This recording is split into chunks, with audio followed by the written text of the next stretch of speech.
कहानी की शुरुआत एक कड़ाके की ठंड भरी रात से होती है। तेज रफ्तार एक्सप्रेस ट्रेन जो पहाड़ों और जंगलों के बीच से गुजर रही थी, मुंबई से दिल्ली की ओर बढ़ रही थी। ट्रेन की खिड़कियों से बाहर घना अंधेरा और कुहासा था, जैसे रात ने पूरी धरती को अपने काले साए में ढक लिया हो। रात के करीब 1 बजे ट्रेन की बोगियों में ज्यादातर लोग गहरी नींद में सो रहे थे, लेकिन स्लीपर कोच में एक अनकही दहशत धीरे धीरे बढ़ रही थी। कोच S3 में एक लड़की नेहा अपनी सीट पर बैठी हुई थी। वह यात्रा में अकेली थी, अपने घर जा रही थी। उसकी आंखों में थोड़ी सी घबराहट थी, क्योंकि उसे लग रहा था कि कोई उसे घूर रहा है। उसने खुद को सांत्वना दी और खिड़की से बाहर देखने लगी।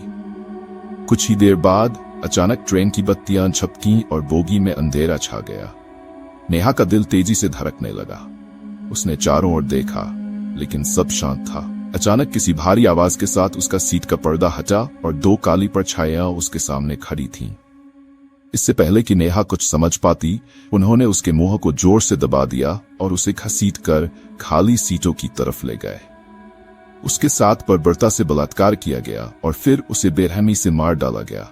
नेहा की चीखें ट्रेन के तेज शोर में दब गई। रात के सन्नाटे में ट्रेन और भी तेज दौड़ रही थी, मानो किसी अनजाने गंतव्य की ओर भाग रही हो। उसकी लाश को उसी डिब्बे में फेंक दिया गया, जहां बाकी यात्री सो रहे थे, अनजान इस डरावने खौफनाक खेल से। सुबह होते ही जब सूरज की हल्की रोशनी बोगी में दाखिल हुई, तो ट्रेन में चीख पुकार मच गई।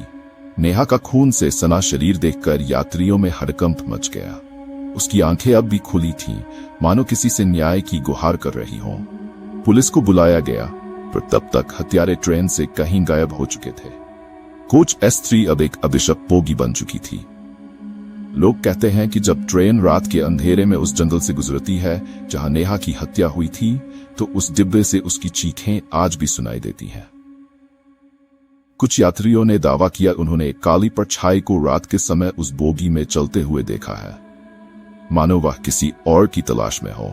उस ट्रेन में सफर करने वाले यात्री अब भी उस खौफनाक रात को नहीं भूल सके हैं, और हर बार जब ट्रेन उस रास्ते से गुजरती है, एक अनकहा डर सबके दिलों में दस्तक देता है, जैसे कुछ बुरा फिर से होने वाला हो।